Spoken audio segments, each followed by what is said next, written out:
반갑습니다. 제가 성광교회 세 번째입니다. 7년 전, 5년 전, 금년 제가 한국에서 깨진 가정들, 깨진 부부들, 가정에서 상처 입은 사람들, 가정에서 상처 입고 제 기능을 못하는 사람들, 그런 사람들을 살려내는 그런 일을 하고 있습니다. 이런 일을 하려면 많은 사람의 도움이 필요합니다. 왜? 그런 사람들은 너무나 어려워서 자기 자체로 그런 비용을 충당할 수 없기 때문입니다. 그런데 7년 동안 한 번도 거르지 않고 우리를 도와준 두 교회가 있습니다. 한국의 광천교회하고 미국의 성광교회. 이번에 임영우 목사님이 밖에 나가실 일이 있다고 저더러 와달라고 그래서 얼씨구나, 은혜를 갚을 길이 왔다. 그리고 왔습니다. 저는 매일 아침 새벽에 기도할 때 워싱턴 성광교회를 빼놓지 않고 기도했기 때문에 오늘 여러분 앞에 선다는 사실이 저에게는 이웃집에 놀러 간 것 같은, 많이 기도 가운데서 만났던 사람을 다시 만나고 있는 것 같은 그런 느낌입니다.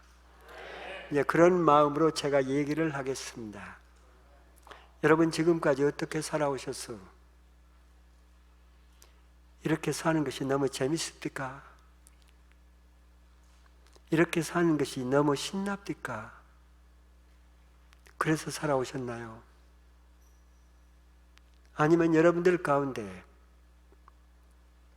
이건 아니야, 이건 아니야, 이렇게 사는 것은 내가 원하는 게 아니야, 그러는데도 나는 이렇게 살고 있는 거야, 그러는 분들이 있어.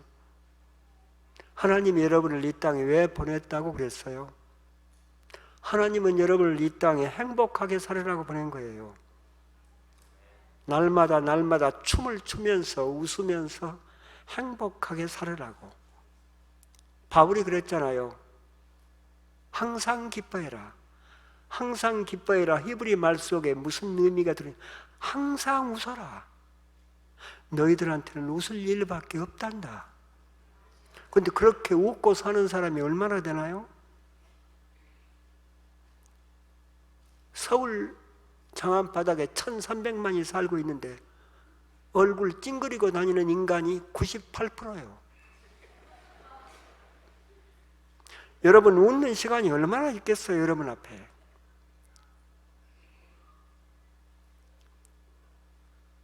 여러분, 지금까지 여러분이 원치 않는 삶을 살아왔다면 이렇게 살다가 여러분 세상을 뜰 거예요?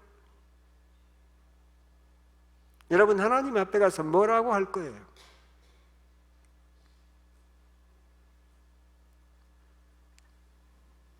아마 여러분 이런 얘기를 하면 이런 대답을 하는 사람이 많이 있습니다. 돈만 있으면 행복할 것 같다고.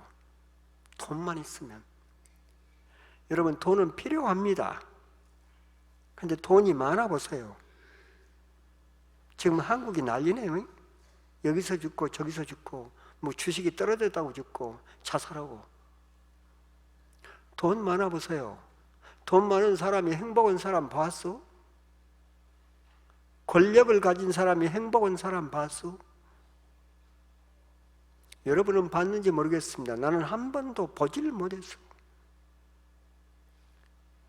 여러분, TV 탤런트 인기 있으면 그 사람들이 행복할 것 같죠? 저 비밀리에 만나고 있는 우리나라 탑 탤런트 세 사람입니다. 그들이 나를 만날 때마다 하는 얘기예요. 피가 말라. 언제 인기가 떨어져 버렸지. 두 번째로 그들이 꼭 끝내고 가면서 밤낮 수십 번을 만나는데 똑같은 부탁이요. 목사님, 저 만났다고 하는 얘기 하면 안 돼요.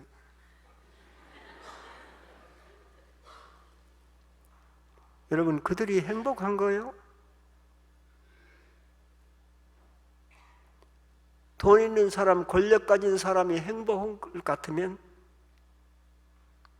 거기 한번 가보세요. 있는가? 제가 서울 서초구에 살고 있습니다. 작년에 이사했습니다. 다른 데로.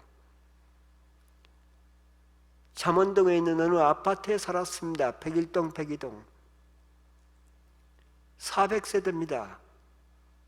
400세대 가운데 370세대가 외국 유학 갔다 온 식구들입니다.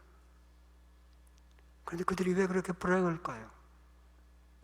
거기서 13년 사는 동안에 330세대 이상을 만났습니다. 400세대 가운데 교회 다니는 식구들이 얼마나 돼요? 얼마 안 됩니다. 28세대밖에 안 되니까. 그런데 제가 거기서 13년 동안을 사는데 그들과 친해졌잖아요. 제가 나이가 많은 쪽에 속합니다. 어떤 사람은 저한테 아버님이라고 했었고 어떤 사람은 할아버지라고 했었고. 근데 할아버지라는 말 듣을 때는 좀 그래. 그런데 교회도 안 다니는 것들이 꼭 나를 찾아와. 기도 받으려고.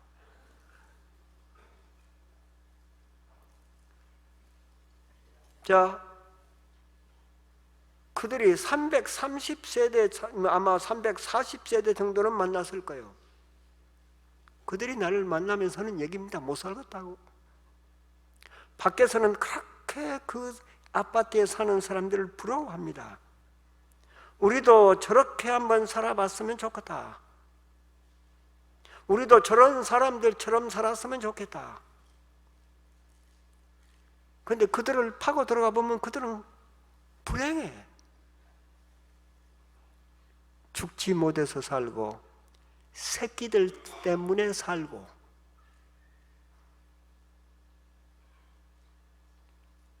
결혼 생활은 지금이라도 해치워버리고 싶대요. 근데 새끼들 때문에 산대요. 권사님들 둘이 얘기하시려면 집에 가서 얘기하셔야죠. 여기 오면 목사님한테 집중하셔야 돼요. 여러분 지금까지 어떻게 살아오셨어? 여러분 지금 어떻게 살고 있어? 앞으로 여러분 어떻게 하실 거예요? 여러분 인생은 한 번뿐입니다. 대학을 떨어지면 재수 3수도 가능합니다. 사업이 망하면 다시 또 시작할 수 있습니다. 빈손 탁 들어도. 인생은 절대 재수 없습니다.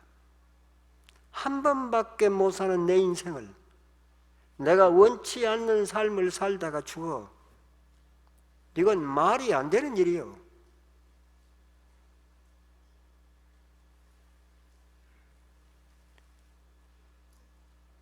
그런데 저는 행복한 사람을 참 신비하게도 아무것도 없는 사람들한테서 많이 봤어.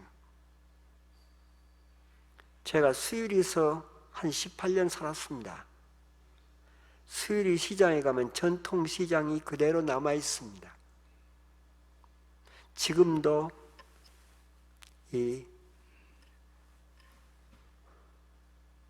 세미골, 까치골 올라가면 가장 옛날 그 판잣집 같은 집들이 그냥 있습니다. 대문도 없고. 이처럼 현대시대에 개발이 안 된 거야. 서로가 양보를 안 하려고 그러니까.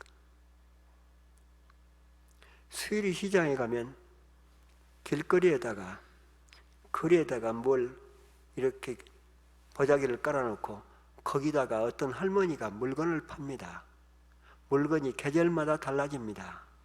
마늘도 나물도 갖다 팔다가 잡품도 갖다 팔다가. 그런데 그 할머니 옆에는 누가 있느냐? 그 할머니 손주인 것 같았는데 나중에 보니까 할머니 막내 딸이요. 사실은 요즘 60대 중반 후반이면 할머니도 아니지요. 근데 막내 딸인 것 같은데 나중에 알았습니다. 야간 고등학교를 다닌다는 걸. 그런데 그 그 딸이 옆에서 그 어머니를 보좌를 하는데 앉아서 물건이 안 팔리면 둘이가 그렇게 행복하게 얘기를 주고받는 거야. 딸이 무슨 얘기를 하면 그 아주머니 할머니가 그냥 깨르르 웃었었고, 할머니가 무슨 얘기하면 딸이 또 옆에서 웃었었고, 둘이 웃음 판이야. 갈 때마다. 왜 그것이 내 눈에 쏙 들어왔을까요? 왜 그것이 내 가슴을 그렇게 쳤을까요?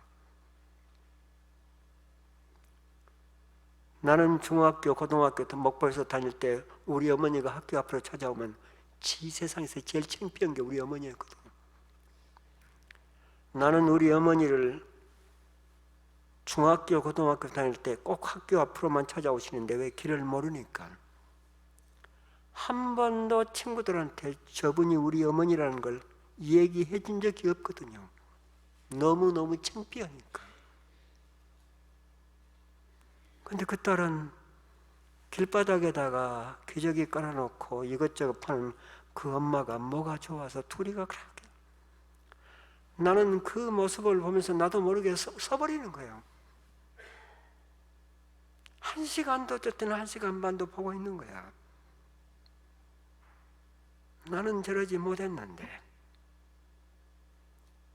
이미 오래오래 돌아가신 우리 어머니, 나는 우리 어머니를 한 번도 저렇게 대해보지 못했는데 저 아이는 어떻게 저럴 수 있을까? 학교에서 강의가 끝나면 나도 모르게 수일이 시장으로 갑니다. 그리고 멀리서 그 모녀를 바라보고 있습니다. 어쩔 때는 그걸 바라보면서 우리 세상을 오래전에 뜨신 우리 어머니 생각하면서 혼자 울기도 합니다. 언젠가는 물건을 빨리 사람들이 동종으로 사주지요. 필요해서 산 게 아니라 다른 데서 살 거 거기서 사. 그러니까 물건이 빨리 팔립니다. 들어가. 양쪽에서 한쪽에서 팔을 잡고 들어가는데 어디로 가나 했지요. 멀리 뒤에서 따라갑니다. 삼양동 그 꼴짜기로 올라가는데 보니까 대문도 없는 어떤 집 문을 열어. 멀리서 봤지요. 문을 열고 들어갔는데 문을 여니까 어떤 남자인 총각인 것 같은데 그냥 얼씨구 나오고 어머니를 팔을 붙들고 방 안으로 모시고 들어가. 엄마 오늘 고생했지. 그러니까 아니다. 문을 닫고 있는데 나중에 문 안에서 그렇게 또 웃음소리가 들리는 거예요. 웃음소리가 끝나고 나니 그냥 또 기도소리가 들리고 그 다음에 찬송소리가 들리는 거예요. 그리고 또 얘기가 도란도란 얘기소리가 꽃이 피는 거예요. 나도 모르게 길에서 문을 두드린 거예요. 그들이 얘기를 나누다가 문을 연 겁니다. 제가 그들에게 소개했습니다. 나 목사입니다. 그들은 하도 가까우니까 우리 한국신학대학을 잘 압니다. 내가 이 수유리 한국신학대학교 교수입니다. 정택인 목사입니다. 이 집에서 하도 아름다운 웃음소리가, 찬송소리가 들려서 염치를 불구하고 문을 두드렸습니다. 그러니까 주님의 종이 오셨다고 그 할머니가 들어오라고 들어오는데 난 들어가려고 한 게 아닌데 하도 들어오니까 또 들어갔습니다. 들어가서 앉아서 제가 물은 거예요. 어쩌면 이 집에서는 이렇게 아름다운 웃음소리가, 아름다운 얘기꽃이 필 수가 있습니까? 그랬더니 그 아주머니, 할머니 얘기입니다. 우리 집의 주인이 예수님이야요. 우리 집의 주인이 예수님이야요. 나중에 보니까 그들은 그것이 사글세빵이었습니다. 그들은 아무한테도 내보일 만한 그런 것이 없었습니다. 근데 그들은 참 행복했습니다. 행복은 바로 거기에 있었습니다. 돈 많이 가진 사람, 명예 가진 사람, 권력 가진 사람들, 그들한테서는 찾아볼 수가 없는. 여러분 지금까지 어떻게 살아오셨어? 지금 여러분 어떻게 살고 계십니까?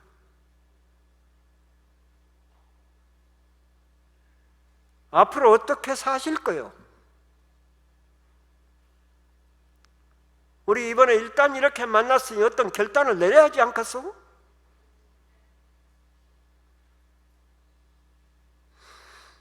왜 하나님이 나를 이리로 보냈을까? 왜 하나님이 나를 성광교회로 보냈을까?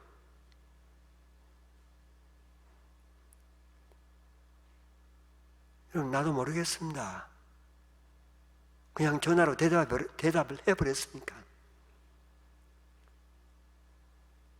저는 한국에서 1분도 나눠 쓰는 사람입니다.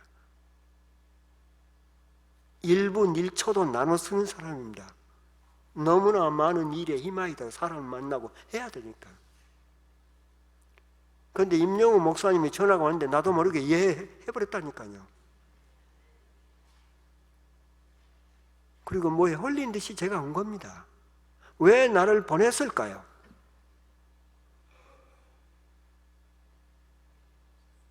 난 여러분들의 삶에서 어떤 놀라운 어떤 결단이 변화가 하나님이 필요했던 겁니다. 그래서 저를 여기에 보냈다고 믿습니다. 이번에 어떤 사건이 역사가 일어나길 바랍니다.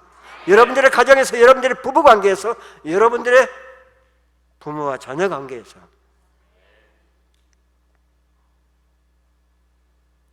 여러분들 오늘 저녁에 왜 왔어? 다른 사람들 수요일 안 나오잖아요. 집에서 요즘 텔레비만 틀면 한국 텔레비 그냥 나오잖아요. 재밌게 텔레비 보지 왜 여기 왔어? 요즘 드라마, 좋은 드라마 많이 나오는데? 다른 사람들은 집에서 쉬고 있어요. 안 오고. 근데 여러분들은 왜 여기 와서 앉아 있어? 왜 앉아 있는지 모르겠어? 은혜 받으려고 왔다고 대답하시겠지요. 그런데 그들은 왜 은혜 받으려고 안 오는데 여러분들은 은혜 받으려고 왔나요? 여러분들은 여기서 여러분들이 이 자리에 앉아 있는데 왜 여기 와서 여러분들이 앉아 있는지를 여러분은 가만히 보니까 잘 몰라. 그냥 왔어. 여러분 이게 보통 사건이 아니에요. 제가 12년 동안 미국에서 패밀리 히스토리, 패밀리 트래디션, 패밀리 히스토리, 가문이 시작이 되면 그 가문이 어떻게 흘러내려오는가, 그런 게 제 부전공이요. 꿈 해석이라든가. 자, 노벨 수상자들을 연구해 봅니다. 어떤 집에서는, 어떤 집안에서는 저렇게 노벨 수상자가 나올 수 있을까? 그런데요, 유대인이나 세계 모든 사람의 노벨 수상자를 딱 연구해 보면요, 결론이 나옵니다. 당대에 본인이 똑똑해서 연구 잘해가지고 노벨 수상자 된 사람이 한 사람도 없습니다. 한 사람의 노벨 수상자가 나오기까지는 오랜 그 가문에 정신이 축적되어서 나온 겁니다.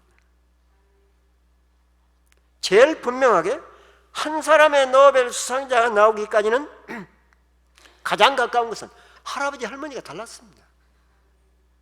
그들의 할아버지 할머니가 다르게 살았습니다. 어떻게 살았냐?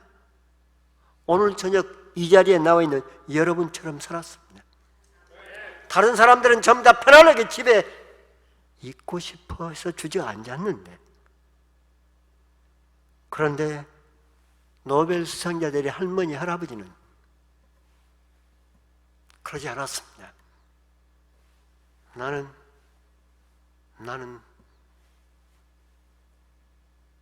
은혜를 받을 거야. 주님 앞에 갈 거야. 이 정신입니다. 바로 그 정신이요. 그 정신이 내려온 겁니다.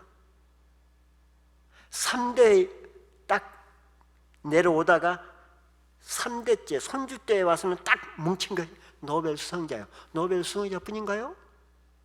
노벨 수상자에 맞먹는 정치 지도자, 노벨 수상자에 맞먹는 재벌, 노벨 수상자에 맞먹는 과학자, 예술가, 사상가, 성직자 많이 나옵니다. 노벨 수상자만 수상만 안 했을 뿐이지 거기에 맞먹는 위대한 사람들 많습니다. 오늘 저녁 여러분들이 이 자리에 나와 있다는 이 사실 자체가 이미 여러분들의 손주 때에서는 어떤 역사가 일어날 것인가 그걸 예견하고 있습니다. 그 상징이에요. 여러분들이 이 삶을 포기하지만 않는다면, 이런 정신을 여러분들이 포기하지 않고 그냥 지속할 수만 있다면 반드시 여러분들이 오늘 저녁에 이 자리에 나와 있다는 이 사실 때문에 누가 복받고 살 거냐? 여러분만이 아닙니다. 여러분의 후손입니다. 가문 연구를 해보면 놀라운 일들이 참 많이 발견됩니다. 1982년에 어느 크리스찬 투데이인가 어느 잡지에 나온 얘기입니다. 미국을 딱 뒷받침하고 있는 500대 가문이 있습니다. 미국을 지금까지 세계적인 국가로 딱 뒷받침하고 있는 500대 가문이 있습니다. 한 주에서 10가문씩 뽑았습니다. 그러고 보니까 다 해보니까 500대 가문입니다. 그 가문이 지금 미국을 뒷받침하고 이끌어가고 있는데 그 가문 연구를 하다가 뭐가 나옵니까? 1982년도로부터 120년 전에 그들의 조상, 할아버지, 할머니가 어떻게 살았던가, 할아버지, 할머니가 어떻게 살았던가를 딱 보니까 바로 2011년 8월 10일 수요일 저녁에 오늘 쪽에 나와 있는 여러분들처럼 꼭 살았다. 그 잡지의 설명이에요. 여러분들처럼 살았습니다. 신앙적으로. 오늘 저녁 여러분들이 이 자리에 나와 있다는 이 사실 자체 때문에 여러분들만 그냥 은혜 받고 좋은 게 아닙니다. 정말 여러분들이 오늘 저녁에 이 자리에 나와 있다는 그 사실 자체 때문에 정말 축복받고 아름다운 삶의 열매를 맺을 사람들은 여러분의 후손이에요. 이건 보통 사건이 아닙니다.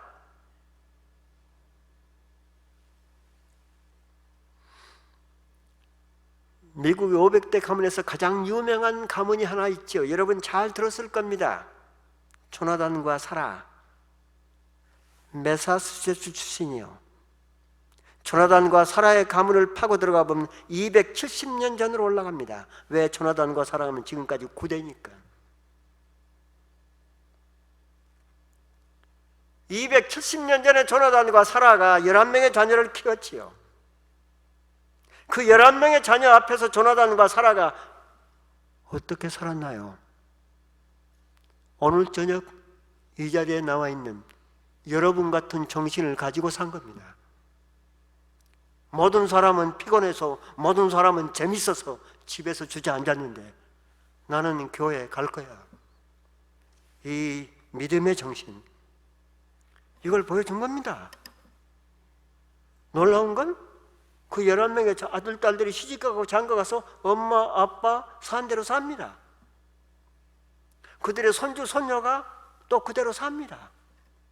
문제는 조나단과 사라가 죽어서 땅에 묻히고 없습니다. 조나단과 사라가 땅에 묻혀서 그들의 뼈가 녹아서 흙이 되었습니다. 그 후에도 100년이 지났는데도 그들의 후손은 행복과 축복의 꽃을 피우면서 살아가는 겁니다. 왜?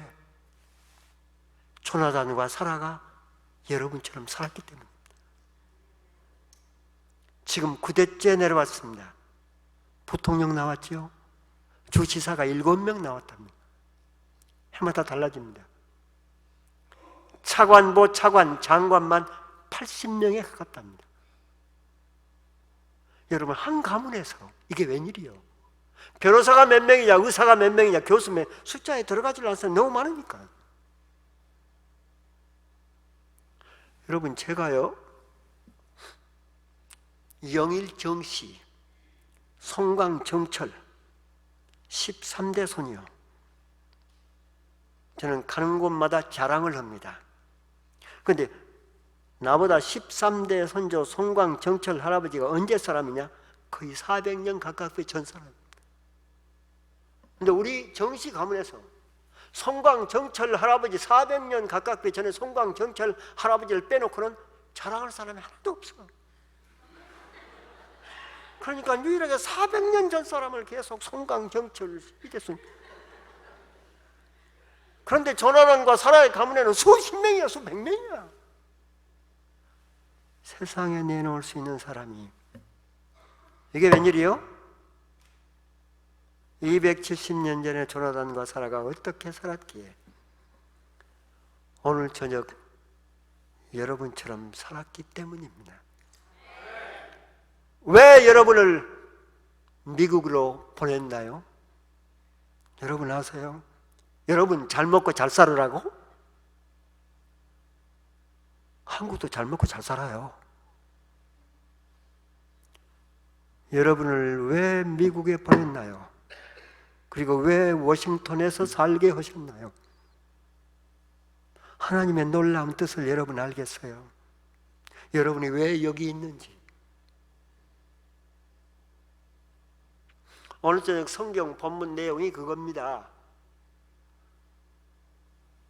하나님이 아브라함에게 말씀하셨습니다. 나는 너를 갈대아 우리에서 불러낸 여호와다. 이 오늘 저 읽은 본문을 쉽게 내가 여러분에게 읽어드리는 겁니다. 하나님이 아브라함에게 말씀하셨다. 나는 너를 갈대아 우리에서 불러낸 여호와다. 내가 너를 거기서 부른 것은 이 땅을 너에게 주기 위해서다. 이 땅이 어느 땅이요? 가나안 복지입니다. 그때 아브라함은 이라크에 지금 바설합니다. 거기 갈대아 우리요. 제일 비옥한 땅입니다. 거기서 가나안 복지로 하나님이 불러들인 겁니다. 자, 이 땅은 가나안 복지거든요. 그 가나안 복지는 어떤 땅이요? 하나님의 역사가, 놀라운 역사가 계속 꽃피고 열매 맺는 곳이요. 그리고 가나안 복지는 하나님의 역사가 자손 대대로 끊임이 없이 축복의 역사가 계속 일어나는 곳이요. 바로 그것입니다.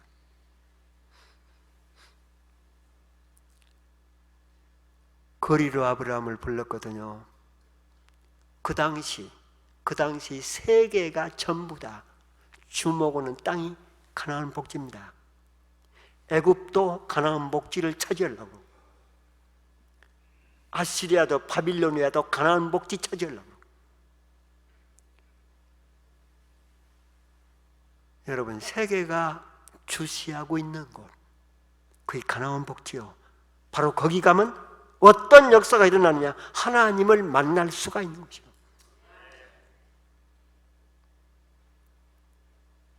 그런데 가나안 복지는요, 시대가 지나면서, 세월이 흘러가면서 변합니다. 지금 가나안 복지가 돼요. 지금 세계가 주시하고 있는 곳, 거기서 흔들리면 전 세계가 난리 나는 곳. 워싱턴입니다. 현대판 가나안 복지요. 이리로 여러분을 부른 겁니다. 그런데 이 워싱턴이라는 가나안 복지 가운데서도 가장 하나님을 만날 수 있는 곳이 어디요? 교회입니다. 성광교회입니다. 오늘 다른 교회에서 오신 분이 있으면 여러분의 교회가 가나안 복지요. 또 성광교회가 가나안 복지라니까 워싱턴 교인들이 다 일이 몰려들면 안 되잖아요.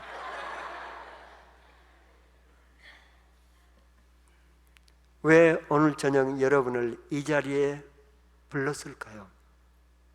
하나님, 여러분은 내가 은혜 받으려고 왔다. 아닙니다. 하나님이 여러분을 발길로 찾으셨습니다. 여러분 집에 가서 엉덩이 한번 보세요. 좀 거무튀튀할 겁니다. 하나님이 발길로 차서. 여러분, 하나님이 발길로 여러분의 영을 찾기 때문에 여러분 온 겁니다. 그냥 오는 게 아닙니다.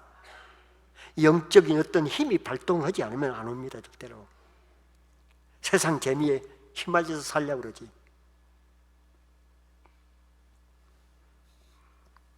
자, 그러면 여러분은 누구요?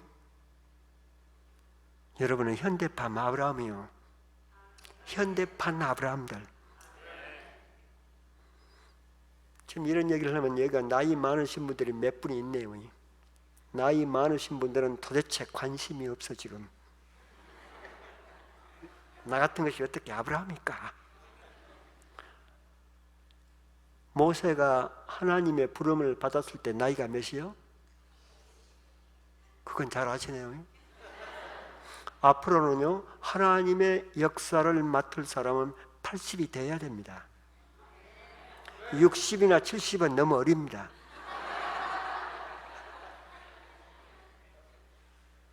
앞으로 지금 유전자 의학이 점점 발전되고 있거든요. 유전자 의학이 발전되면 80이면 한참 지금으로 보면 젊은 30대 젊은 청년을 구사합니다.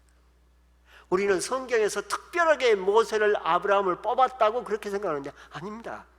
그 당시는 전부 다 80이 된 사람들이 전부 다 어떤 일을 할 수 있는 아입니다. 그 당시 60은 상대가 안 됩니다. 50이나 40은 너무 어리니까. 앞으로 다시 그 세대로 올라갈 겁니다. 그러니까 여러분 조금만 기다려.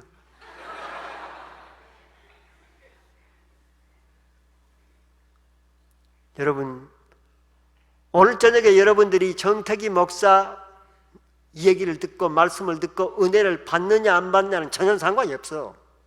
차다가 가도 상관없어. 여러분 정신이 오늘 저녁에 이 자리에 나와야 되겠다는 그 결단 마음, 그 영적인 자세, 그게 문제입니다. 하나님이 그 여러분들의 정신을 받으실 겁니다.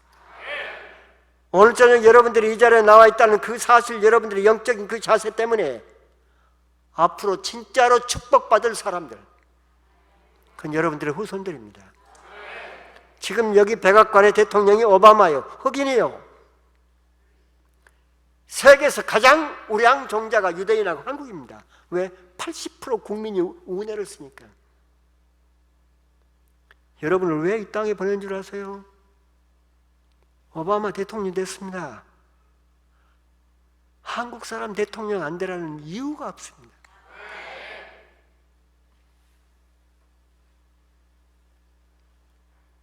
아멘을 하긴데 속으로는 확신이 없이.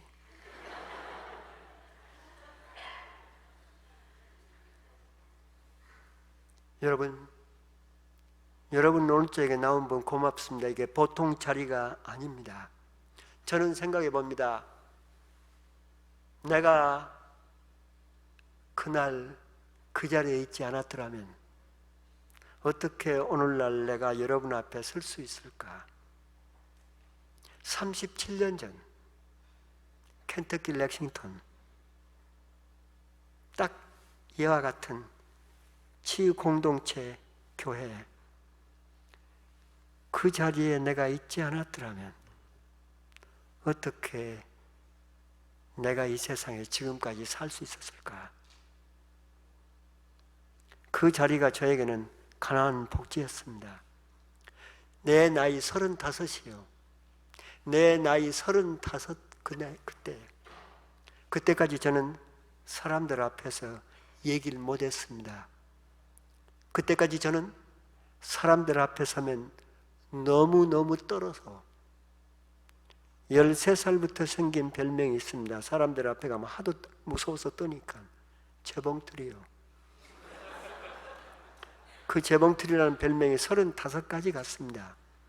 한국에서 재봉틀이었는데 미국에 오니까 재봉틀이 완전히 사시나무 떨대더라고요.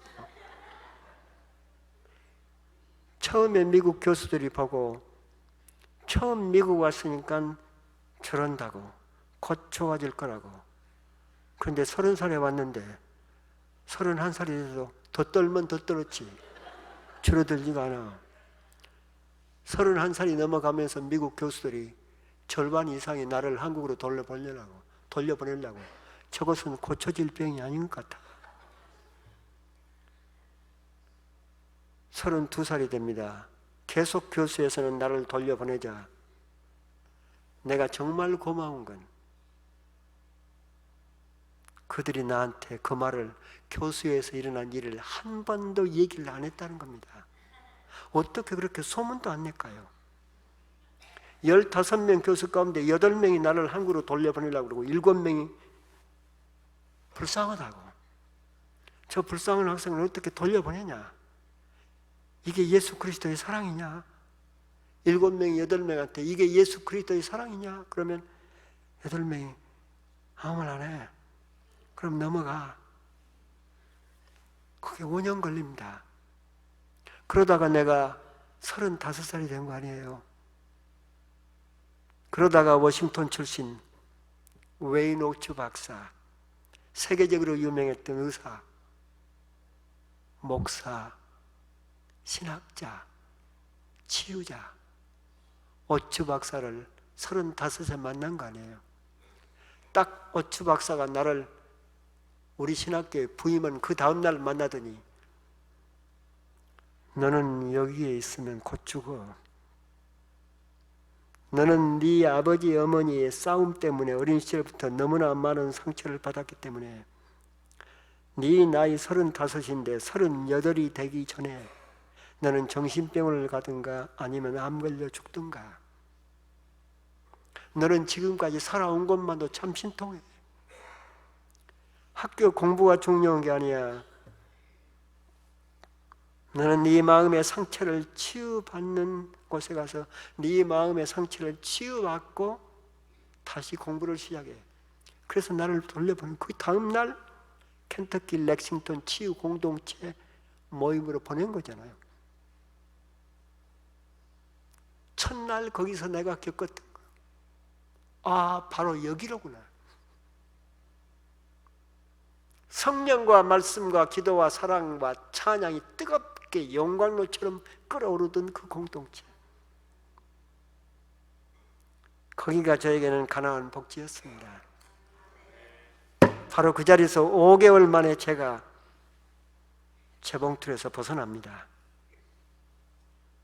재봉틀에서 벗어나고 난 다음에 딱 1년 반 만에 내 별명이 바뀝니다. 미국에서 무대 체질로.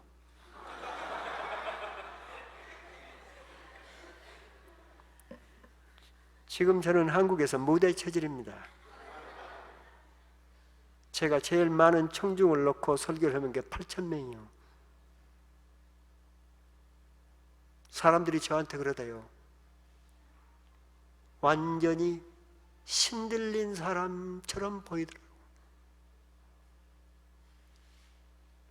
37년 된 켄터키 렉싱턴 치유 공동체 그 자리에 내가 있지 않았더라면,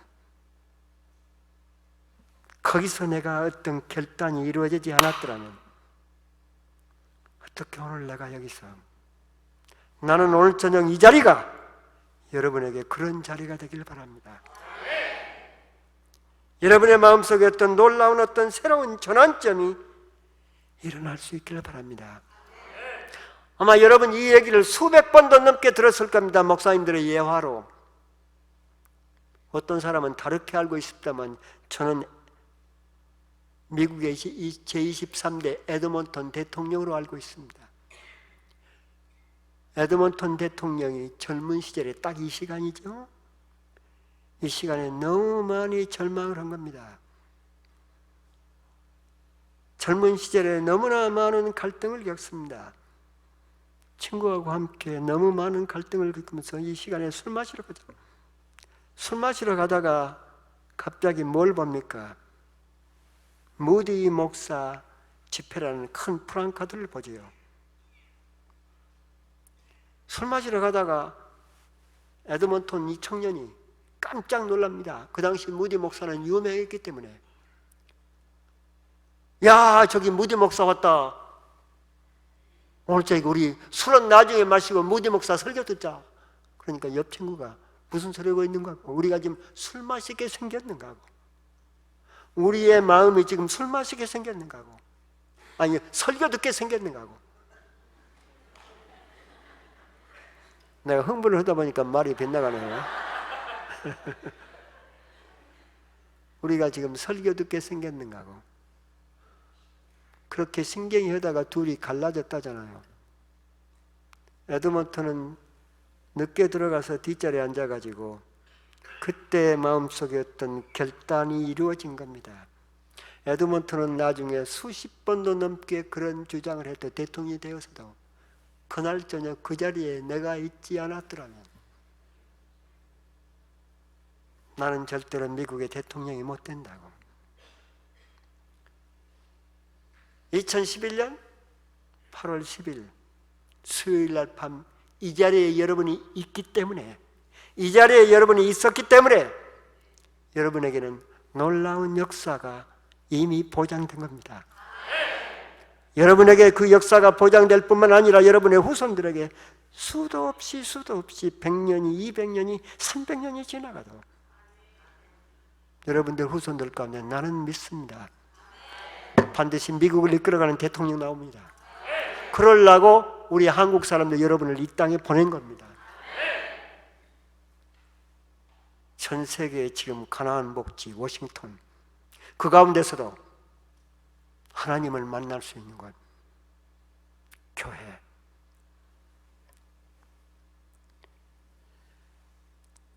여러분, 지금 한국에요. 지금 한국에 그 새로 뜨고 있는 선교자 별이 있습니다. 그냥 사람들 속에 그냥 묻혀 있었던, 이제야 뜨고 있는, 그가 누구냐? 문준경 전도사님이요. 그분이 바로 우리 섬분입니다. 우리 섬으로 시집 왔습니다. 시집 와서 남편 사랑 못 받았습니다. 아이를 못 낳습니다. 10년 동안 시집살이 했습니다. 그리고 쫓겨납니다. 여러분, 지금이야 살다가 안 사는 것은 큰 문제가 아닙니다. 그런데 그 옛날 일제시대 시집가서 남편 사랑 못 받고 애 못 낳고 시집살이 하다가 쫓겨나는 것은 그건 사람이 아니요, 이미 한 사람의 생명이 끝나버린 겁니다. 어느 정도로 사회에서 그런 여자를 어떻게 취급했느냐? 우리나라 전통적으로 그런 여자들은 남자들이 밤에 보쌈에다가 데리고 자, 그리고 버려. 그래도 국가에서 법으로 아무 말 안 해. 왜? 그런 여자는 사람이 아니니까.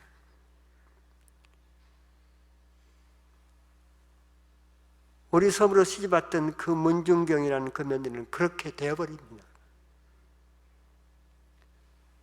우리 섬을 떠나던 날 그 여자는 우리 어머니 얘기요. 비하인드 스토리. 책에는 안 나옵니다.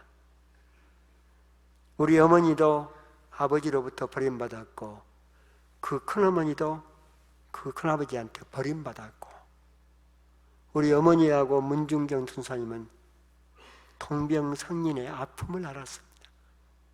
이렇게 속 깊은 얘기를 주고받았다고 그럽니다. 우리 어머니 얘기요. 사실은 서울로 죽으러 갔다고. 그 섬에서 바다에 빠져 죽으면 시체가 친정섬으로 밀리든가 시가집섬으로 밀릴 거니까 죽을 장소를 서울로 잡은 겁니다. 독한 마음을 가진 거죠. 서울서 자살을 하거나 한강에 빠져 죽으면 아무도 모르겠지. 어떻게 서울을 갔는지를 모르겠습니다. 오후에 용산 거리를 지나서 한강대교 있는 쪽으로 가서 빠져 죽으려고 딱 가놓고 보니까 이게 웬일이요? 한강대교 오른쪽 왼쪽, 그 당시 일제시대 수백 명의 여자들이 와서 빨래를 하고 있는데 사람 눈이 많아서 못 죽겠더라네요. 그래서 어떤 결단을 내리느냐? 밤에 죽으면 아무도 못 보겠다. 죽을 시간을 밤으로 잡습니다. 그리고 어디서 뭘 했는지 모르지만 캄캄한 밤이 되니까 다시 용산거리를 빠져나갑니다. 그 당시 용산거리 한강대교 못 가서 용산거리 오른쪽 왼쪽은 논밭이 많이 많았대요. 근데 왼쪽 논밭에 큰 건물이 하나가 있는데 그 건물에서 수백 명이 날 박수를 치면서 노래를 부르는데 어떤 노래인지 도저히 모르겠어요.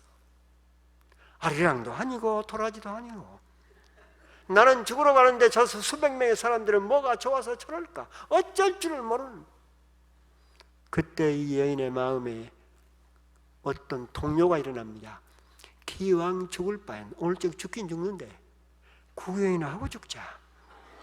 그리고 보따리를 들고 논뚝길을 걸어갑니다. 걸어가서 그 건물 옆을 딱 보니까 건물이 완성이 안 됐더라는 거예요. 가마떼기로 문을 다 달았더라니까. 들여다보려고 현관문 있는 쪽으로 갔더니 현관문도 가마떼기로 쳤더라네. 가마떼기를 들치고 들여다보니까 이게 웬일이요? 바닥을 전부 다 가마떼기로 깔아놓고 이만큼 컸던 모양이에요. 400명이 앉아서 난리가 났는데 여러분 그게 뭐겠어? 어떻게 안 보고도 왔어요? 그게 교회예요. 이 여자는 그때까지 우리 섬 사람들은 교회를 몰라. 예수를 몰라. 학교도 우리 섬에는 그 당시 없었으니까. 그런데 그 수백 명의 사람들이 막 흥분을 해가지고 노래를 부르다가 노래가 딱 끝나니까 한 사람이 나오더라잖아요. 그리고 책을 읽더라잖아요.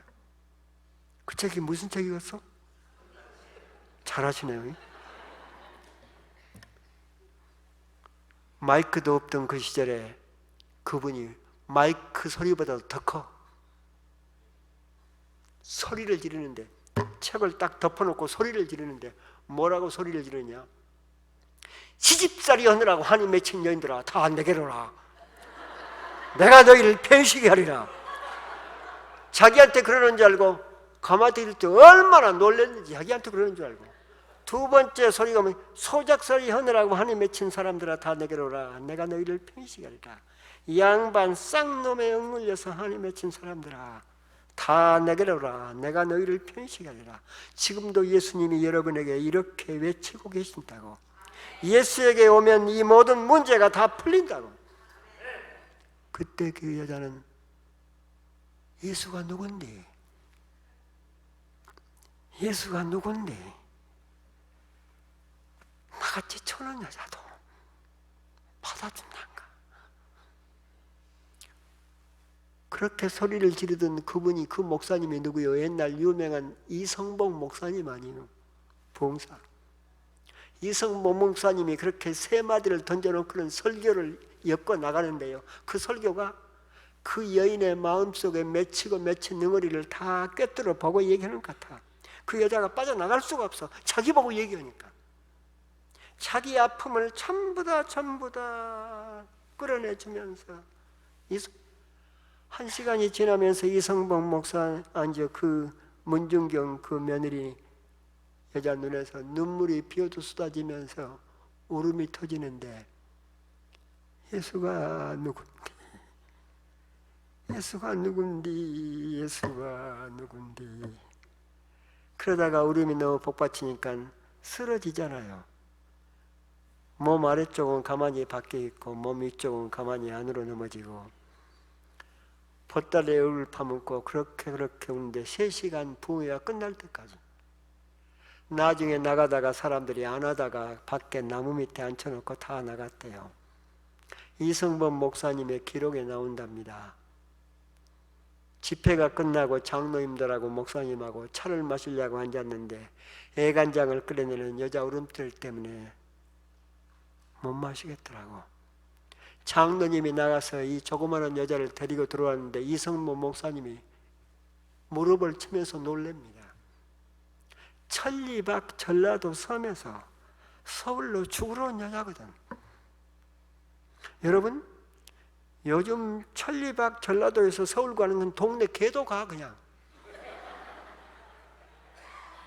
그런데 일제시대요, 그 섬에서 섬 사람들은 육지를 구경 못 오고 죽는 사람이 90%요. 그런데 더군다나 서울까지 가? 그것도 죽으려고. 이건 요즘에 60억, 100억 내고 우주선 타고 달나라 가는 것과 똑같아. 그만큼 확률이 어려운 거예요.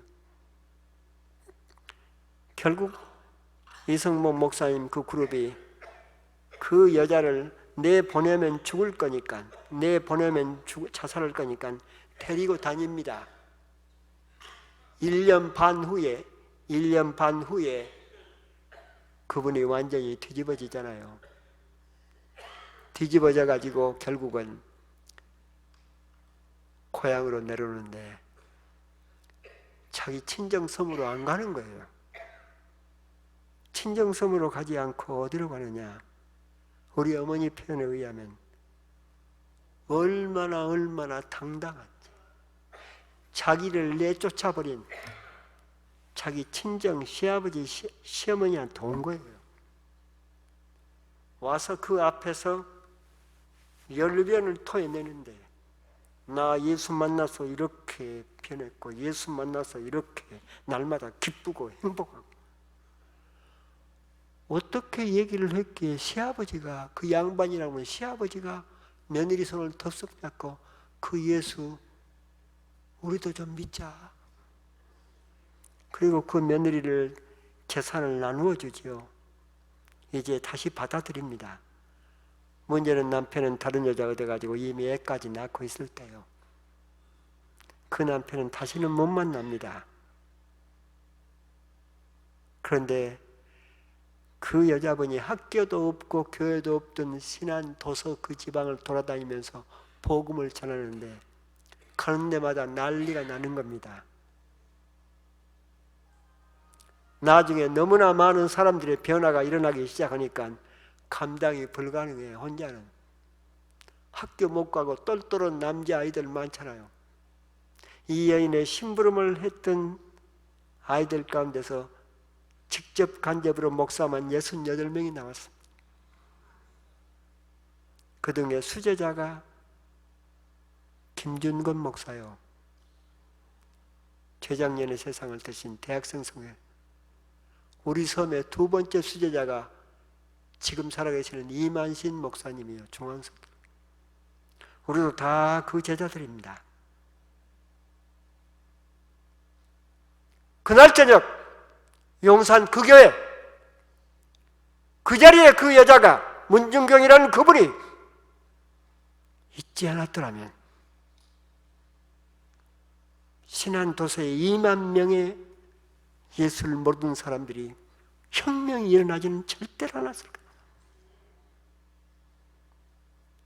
오늘 저녁 여러분은 하나님이 놀라운 자리로 여러분을 불렀습니다. 하나님이 여러분을 작은 아브라함으로 불렀습니다. 여러분으로 끝나지 않습니다. 여러분의 후손들에게서 놀라운 어떤 역사를 약속하고 있습니다.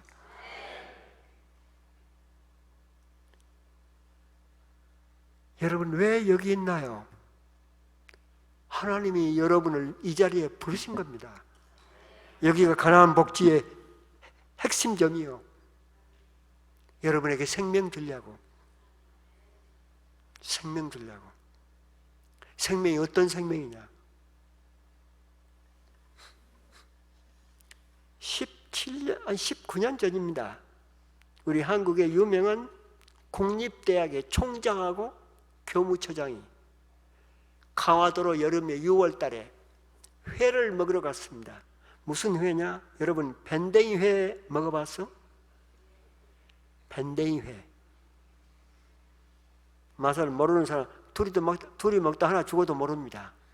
고소한 맛이. 그 밴댕이 회를 먹었습니다. 그리고 딱 3시간 반 후에 총장은 즉사를 해버렸습니다. 갑자기 총장이 죽으니까 그 국립대학에서 그 총장을 데려다가 의과대학에 데리고 가서 해부를 했습니다. 보니까 그 밴댕이 회에서 아주 강한 비브리오균이 밴댕이 회에 엄청 났었는데 그게 위장수로 들어가서 사람을 죽여버린 거야. 총장 위 속에 그 비브리오균이 막 왕성하게 퍼져서 활동. 그런데 그 회를 교무처장하고 똑같이 먹었거든요. 교무처장도 똑같이 먹었어. 그래서 그 의과대학에서 교무처장 위액을 빼냈습니다. 그런데 이게 웬일이에요? 교무처장 위 속에서는 그 강한 비브리오균이 다 죽어 있는 거야. 총장 위 속에서는 죽어 있는 총장 위 속에는 막 살아있는. 그 사람들은 교무처장 체질이 참 강한 체질이다. 그렇게 했거든. 의사들은 그렇게 해석밖에 못합니다. 근데 내 해석은 다르소. 총장과 교무처장이 같은 교회 집사입니다. 서울에 있는 같은 교회 집사입니다. 근데 총장은 어떤 집사냐? 우리 말로 들어봤으면 나이롱 집사. 1년에 교회 몇 번 나가냐? 2번 나갑니다. 그것도 혼자 나가는 게 아니라 마누라가 맥살 잡고 가서 축복기도 받자고 하면 마지못해서 끌려갑니다. 그런 사람한테도 집사를 주었습니다. 총장은 학교 가면 전부 다 어떤 놈이 내 적이냐 밤낮. 근데 교무처장도 똑같은 집사거든요. 근데 교무처장 허리 옆에는 이 키가 여러 개가 꽂혀져 있습니다. 그 하나 키가 어떤 키냐? 그 큰 교회 본고 25인승 본고 키입니다. 근데 그 본고 25인승을 어떨 때 굴리느냐? 새벽 4시 반에 일어납니다. 10년 동안 이 교무처장은 한 번도 아침에 그러지 않습니다. 4시 반에 나와서 본국 긁고 아파트로 노인들 25명을 맡았습니다. 태워다가 새벽 기도 딱 마치고 난 다음에 다시 태워서 다 아파트 있는 쪽으로 다시 돌려보내는 그 일을 쉬지 않고 합니다. 그렇게 하나님 앞에 충성한 교무처장 위액은 모든 병이 어떤 병이 들어와도 그 병을 죽여버릴 수 있도록 아주 강했습니다. 그런데 나이롱 집사 총장의 속은 그런 살균력이 없었습니다. 은혜를 받으면, 감동을 받으면, 마음에 어떤 결단이 오면, 성령이 임하면 반드시 우리 피의 성분이 달라지도록 되어 있습니다. 어떤 병도 이기고 극복하고 내몰아 버릴 수 있는 그런 힘이 우리한테 생깁니다. 하나님이 여러분을 이 자리에 부른 것은 여러분에게 어떤 놀라운 생명과 함께 여러분의 후손의 놀라운 축복과 여러분의 미래를 축복하기 위해서 부르신 겁니다. 기도하십시다. 하나님 아버지 감사합니다. 하나님 아버지 감사합니다. 여기 작은 아브라함들 이 자리에 와서 앉아 있습니다. 이들을 주님 놓치지 마옵소서. 꼭 붙드시옵소서. 이들이 이렇게 주님 앞에 열성을 가지고 영적인 힘을 얻어서 아브라함처럼 살게 하옵소서. 이들의 후손도 아브라함의 후손처럼 복받고 살게 하옵소서. 이 미국을 이끌어가는 그런 인물들이 이들의 후손 가운데서 꼭 나올 것을 믿고 확신하면서 우리 주 예수 그리스도 이름으로 기도하옵나이다. 아멘.